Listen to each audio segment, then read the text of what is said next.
안녕하세요.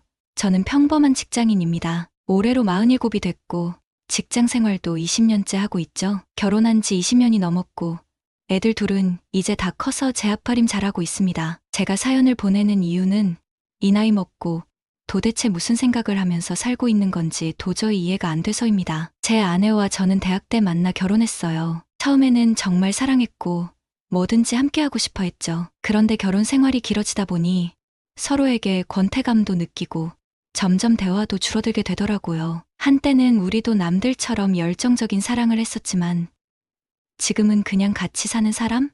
그런 정도로 변해버린 것 같아요. 요즘 들어 나이가 드니까 모든 게 귀찮아지더라고요. 회사 가서 일하는 것도 지겹고 집에 와서 TV 보는 것도 별 재미가 없습니다. 아내랑 사는 것도 이제 그냥 습관이 된 것 같아요. 처음엔 저도 아내랑 열정적으로 사랑하고 뭐든지 같이 하고 싶고 그랬죠. 그런데 결혼 생활이 길어지다 보니까 이제는 서로 얼굴만 봐도 무슨 생각을 하고 있는지 다 알 것 같고 대화도 딱히 할 게 없어요. 저희 아내는 나이가 들면서 점점 자기 생활에 더 집중하는 것 같아요. 예전에는 집안일도 혼자 다 하고 애들 챙기느라 바빴는데 요즘은 친구들이랑 카페 가고 운동도 열심히 하고 그러더라고요. 솔직히 말하면 저는 그걸 보고 좀 불안했어요. 우리가 언제 이렇게 서로에게 무관심해졌지?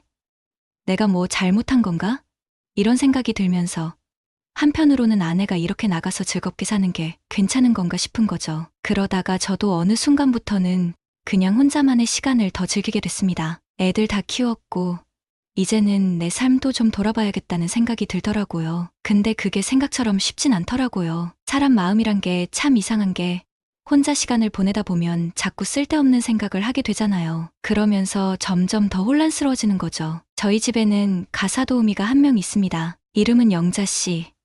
나이는 32살쯤 됐고요. 이분이 우리 집에 온 지 한 1년 반 정도 됐을 겁니다. 원래 아내가 가사 도우미를 고용하자고 할 때는 반대했어요. 아니, 뭐 우리 둘 다 일하니까 가사 도우미가 필요하긴 했지만 그래도 처음엔 집에 낯선 사람이 드나드는 게 좀 꺼림칙하더라고요. 근데 막상 아내가 고집을 부려서 영자 씨가 오게 됐는데 나름 괜찮았어요. 일도 잘하고 성실한 사람 같더라고요. 영자 씨는 그냥 늘 조용하고 필요한 일만 딱딱해요. 뭐 말수가 많지도 않고 자기 일만 묵묵히 하는 스타일이죠. 그래서 처음엔 그냥 그런가 보다 했는데 어느 날부터인가 영자 씨가 자꾸 눈에 밟히기 시작했어요. 왜 그랬는지 모르겠어요. 아내랑 사는 게 권태로워서였을까요?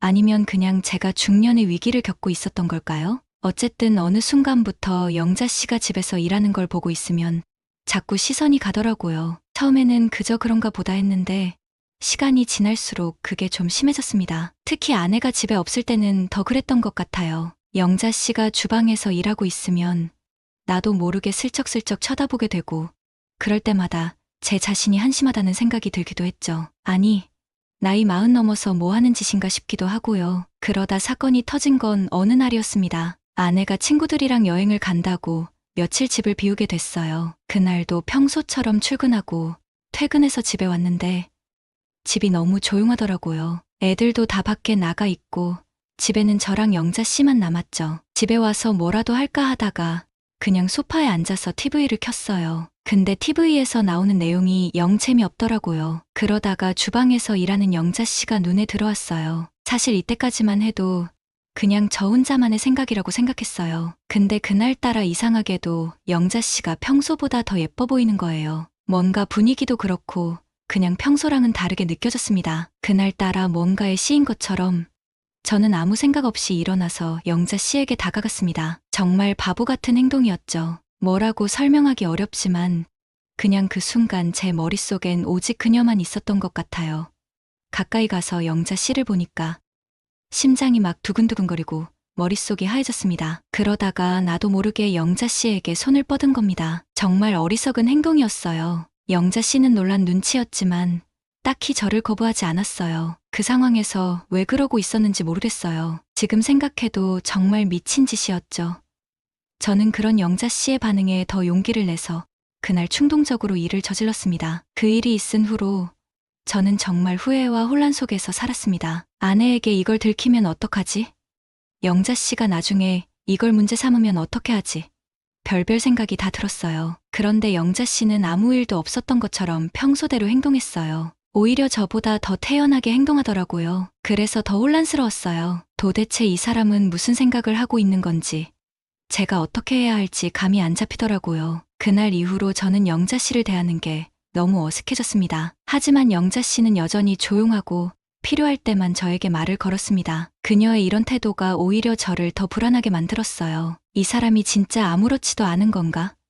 아니면 일부러 그러는 건가?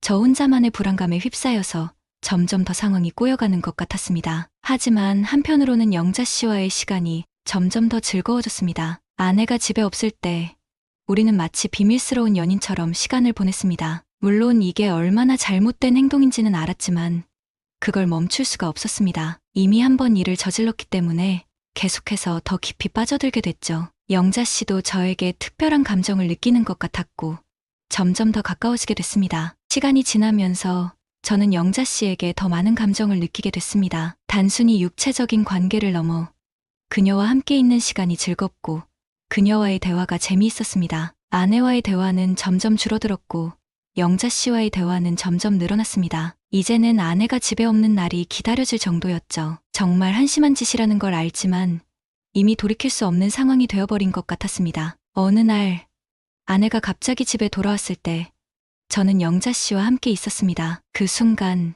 저는 정말 심장이 멎는 줄 알았습니다. 아내는 아무것도 모르는 눈치였지만 저는 그 순간 아내의 눈을 피하려고 했습니다. 영자 씨도 그때 아무렇지 않게 행동했지만 저는 그날 이후로 더 이상 이런 관계를 유지할 수 없다는 걸 느꼈습니다. 이제 저는 어떻게 해야 할지 모릅니다. 영자 씨와의 관계를 끝내야 한다는 걸 알면서도 그걸 실천하기가 너무나 힘듭니다. 아내에게는 절대 들키지 않도록 조심하면서 영자 씨와의 시간을 최대한 많이 보내려고 했지만 이제는 더 이상 그럴 수가 없습니다. 제 마음이 너무나 혼란스럽고 이 상황을 어떻게 해결해야 할지 감이 잡히지 않습니다. 저는 정말 바보 같은 짓을 했습니다. 그건 부정할 수 없죠. 하지만 이미 돌이킬 수 없는 상황까지 와버렸고 이제는 이 관계를 어떻게 끝낼 수 있을지 고민해야 할 때가 온 것 같습니다. 아내에게 모든 걸 털어놓고 용서를 빌어야 할지 아니면 영자 씨와의 관계를 비밀로 하고 살아야 할지 도저히 결정을 내릴 수가 없습니다. 이제는 영자 씨를 만날 때마다 마음이 불안해지고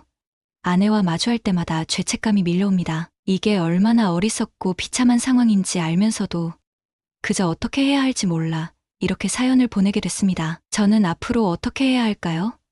제 인생을 이렇게 엉망으로 만든 건 제 자신이라는 걸 알지만 그걸 바로잡을 용기도 없는 것 같습니다.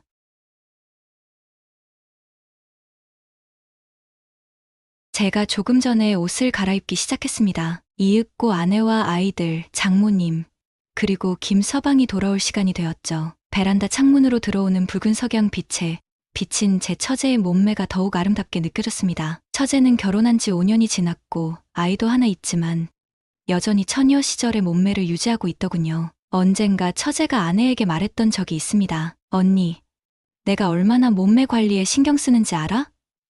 몸매는 관리하지 않으면 금방 망가지거든. 아직도 하얗고 탄력 있는 피부를 유지하고 있고 가슴도 적당히 있어서 보기 좋았습니다. 처제의 중심에 많지도 않고 적지도 않은 숲을 보고 있자니 물론 저도 흥분은 됐지만 저녁 술자리에 먹을 생선 회와 술을 사러 간 사람들이 언제 올지 모르는 상황이었죠. 처제를 보니 아내와 단 4살 차이가 나지만 몸매로만 보면 10년은 더 차이가 날 것 같다는 생각이 들었습니다. 제 처제가 대학 2학년 때부터 몇 년간 우리 집에서 지냈습니다. 처제가 함께 살기 시작한 지 약 6개월이 지났을 때의 일입니다. 그때 우리 집사람이 회사 프로젝트를 무사히 마치고 포상 휴가로 일본 여행을 간 상태였죠. 그래서 그날은 집에 저와 처제만 있었습니다. 아내가 일본으로 떠난 바로 다음 날 처제는 술에 취해 거의 정신을 잃은 상태로 집에 돌아왔습니다. 현관문 비밀번호도 제대로 누를 수 없어서 제가 처제를 부축해서 방으로 데려다 침대에 눕혔습니다. 처제를 침대에 눕힌 뒤 잠을 청하려고 거실로 나왔는데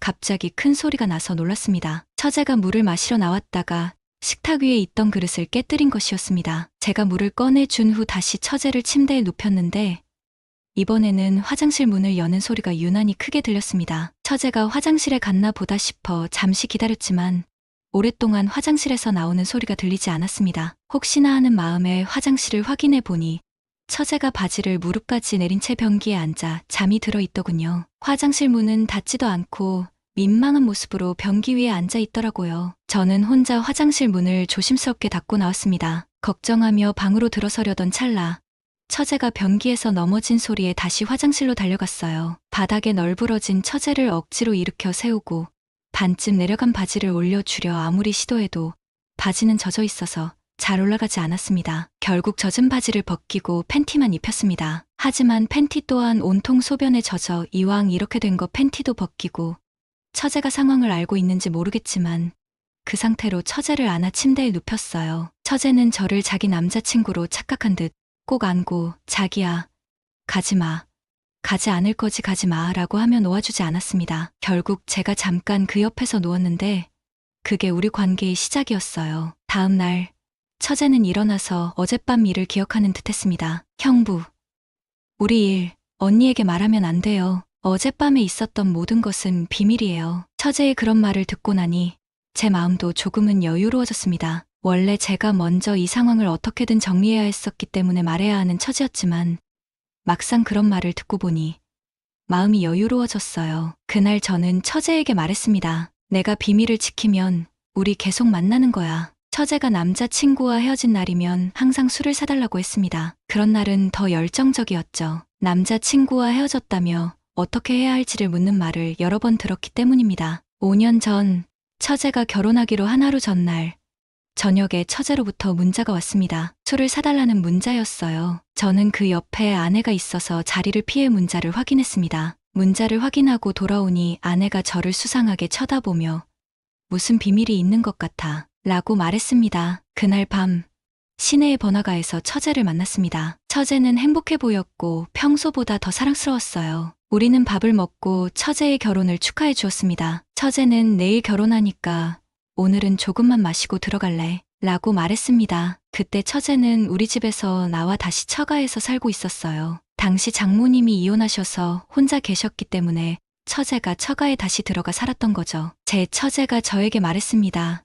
술은 됐고요. 형부 따라와봐요. 그녀는 제 손을 잡고 어딘지 모를 도심이 뒷골목으로 저를 끌고 갔습니다. 그곳은 범죄의 냄새가 나는 어두운 골목이었고 오래된 여관들이 줄지어 서 있었습니다. 처제가 내일 결혼한다는 사실에 그녀가 보낸 술을 사달라는 문자의 의미를 이해할 수 있었습니다. 오늘 이별의 상대가 되어주기를 원한 것이었죠. 처제는 결혼을 앞두고 새롭게 시작하고 싶어 했습니다. 처제의 결혼식이 있고 거의 한 달이 지났을 때였습니다. 저는 회사를 마치고 처가에 혼자 갔습니다. 아내는 이미 도착해 있었고 김서방은 일이 많아 늦게 올 거라고 했습니다. 장모님과 아내는 부엌에서 열심히 음식을 준비하고 있었고 장모님은 처제에게 오늘 김서방과 자고 갈 거냐? 고 물으셨습니다. 처제는 자고 갈 거예요 라고 대답했고 우리도 그렇게 하기로 했습니다. 하지만 술 한 잔씩 해야 하는데 술을 사놓지 않았다며 처제에게 술을 사오라고 부탁했습니다. 처제가 술을 사러 나간다고 하길래 저도 담배를 핑계로 따라 나섰습니다. 처제는 제가 따라오는 것을 알아채고 말했습니다. 이제 나 결혼했고 남편도 있는데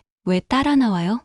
저는 처제에게 보고 싶어 미쳐버릴 것 같았다고 얼마나 사랑하는지 모른다고 했습니다. 그러나 처제는 우리 관계가 탄로날 수 있다는 예언과 반은 협박 같은 말도 했습니다. 그 후로 우리는 정상적인 형부와 처제 사이로 돌아왔고 그동안 일에 대한 기억은 마치 없었던 것처럼 생활했습니다. 저는 우리 관계가 완전히 끝난 줄 알았는데 5년이 지난 올해 5월 초 퇴근하던 중 처제에게서 전화가 왔습니다. 처제는 우리 회사 앞 카페에 혼자 앉아 있었습니다. 그녀는 가방을 옆 좌석에 놓고 허리를 꼿꼿이 펴고 앉아 있는 모습이 과거와 똑같았습니다. 너무도 사랑스럽던 결혼 전의 처제의 모습이었습니다. 처제는 남편과 모든 것이 만족스럽지만 하나가 부족하다며 나에게 찾아온 것이었습니다. 그 일이 있고 나서 우리 집사람이 강릉 쪽에 펜션에 놀러 가자고 제안했습니다. 장모님은 처제 부부도 시간이 되면 같이 가자고 했습니다. 그래서 오늘 아침에 모두 같이 내려온 것입니다. 저희가 펜션에 도착해서 짐을 풀고 나서 김서방이 오늘 저녁을 위해 생선회와 술을 사러 근처 수산시장에 가자고 했어요. 하지만 저는 피곤하다며 조금 있다가 가자고 제안했습니다. 그러자 김서방은 처형과 가겠다며 저에게는 쉬라고 했고 장모님도 아이들을 데리고 시장 구경을 가셨습니다. 저는 펜션에 남아 잠시 바닷가를 바라보며 생각에 잠겼어요. 그때 처제가 옆에 와서 역시 나는 형부와 속궁합이 잘 맞는 것 같아요. 형부는 어떻게 생각하세요? 라고 말했습니다. 저는 그 말을 듣고 웃으면서 밖으로 나갔었어요. 밖으로 나오자마자 펜션으로 들어오는 차 소리가 들렸습니다. 아름다운 노을을 바라보며 이번 여행이 정말 좋을 거라고 생각했습니다. 이상으로 오늘의 사연을 마칩니다. 지금까지 들어주신 모든 분들께 감사드립니다. 구독과 좋아요, 알림 설정을 부탁드립니다. 여러분 모두 행복한 하루 되시길 바랍니다.